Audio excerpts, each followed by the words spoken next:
আমরা যদি রবিবারের মধ্যে যদি তার পদত্যাগপত্র না পাই, আমরা আবার আমাদের দাবি নিয়ে আমরা রাস্তায় নামবো। আমরা এখানে দীর্ঘদিন থেকে ট্রিটমেন্ট নিচ্ছি। আমার নাম মোহাম্মদ আসানুর রহমান ভাই।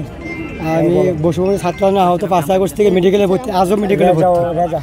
আমার ব্যাপারটা হচ্ছে আমরা এখানে সবাই এখানে প্রায় 25 জনের মতো আহত আছে, 25 জন।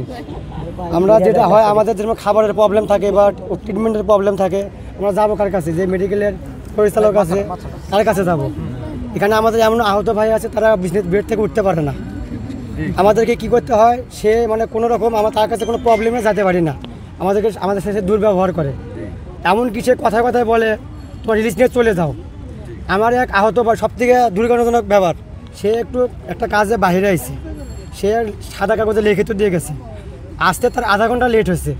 আধা ঘন্টা লেট হওয়ার কারণে সে আহত ভাই আমার সারা রাত রাস্তায় আছে। আনসার ছিল, আনসারকে বলা হয়েছে যে ভাই এখানে মসজিদ কোথায় আছে? আমি ভাই শুনলাম অনেকটা আমার খারাপ লাগতেছে, আমি একটু মসজিদে ঘুমাবো। সে বলছে আমি জানি না। আমরা যদি আহত ভাই যদি তার অনুরোধ মানে তার সাথে কথা ছিল, আপনাকে কে বলছে?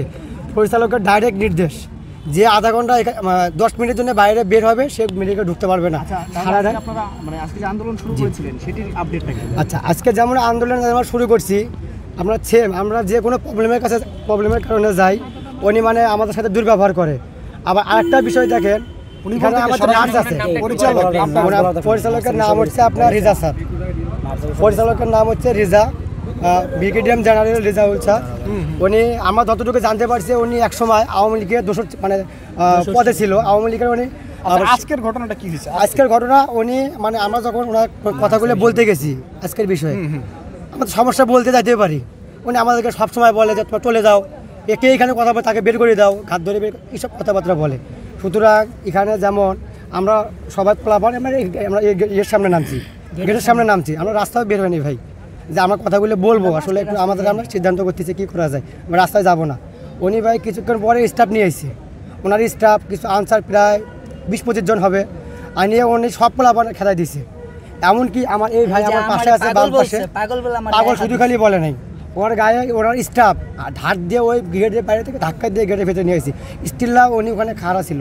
যাই হোক, এখানে ভাই আমি অসুস্থ, বেশি কথা বলতে পারতেছি না, আমার ভাই সুজন আছে। আপনার কাছে একটা প্রশ্ন আছে, আপনি যে বললেন যে মাঝে ব্রিগেডিয়ার জেনারেল এবং আওয়ামী লীগের কিছু একটা পদে থাকার কথা বললেন। জি, ব্রিগেডিয়ার জেনারেল তো অবশ্যই একটি সামরিক পদ। জি জি, সামরিক পদে থাকা অবস্থায় আওয়ামী লীগের পদ কিভাবে পায়? আমার যতদূর মানে উনি ছিল, সাবেক ছিল, আগে ছিল ভাই মিটপুর হাসপাতালে। আমরা তো জানি মিটপুর হাসপাতাল, ওনার যে কথাবার্তা, ওনার যে ভয়েস, আমাদের সাথে ভাই একবারে দুর্ব্যবহার। আমি ভাই শুনে, আচ্ছা এখন আপনাদের কর্মসূচি আমাদের এখন শোনেন, আমি বলি সেটা কর্মসূচির ব্যাপারে আমাদের একটাই দাবি। আমরা ভাই আইছিল, ভাইকে বলছি যে ভাই আমাদের যদি লেগে যায় আপনারা এগুলো দেখবেন। আমরা যেহেতু আমরা ওনার কাছে সংখ্যামুক্ত না, আমরা যেহেতু উনি আমাদেরকে কেয়ারফুল না, আমাদের খোঁজ খবর নেয় না, তার কাছে আমরা মানে ডিজেবল মনে করি না যেহেতু। আর এখন আমাদের একটা সিদ্ধান্ত যেটা আমরা নিচ্ছি, ভাই আমাদেরকে আশ্বাস দিয়ে গেছে যে আমরা এটা দেখবো। লাস্ট টাইম দিচ্ছে আমাদের রবিবার, আপনারা সাথে থাকবেন আমাদের। আমরা এই মুহূর্তে আমরা তালা লাগাবো ওনার পরিচালকের রুমে।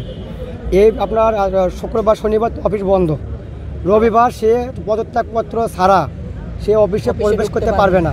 সে যদি কেউ অফিসে প্রবেশ করে রবিবার, আমরা রবিবার যখনই দেখবো, আমরা যদি রবিবারের মধ্যে যদি তার পদত্যাগপত্র না পাই, আমরা আবার আমাদের দাবি নিয়ে আমরা রাস্তায় নামবো।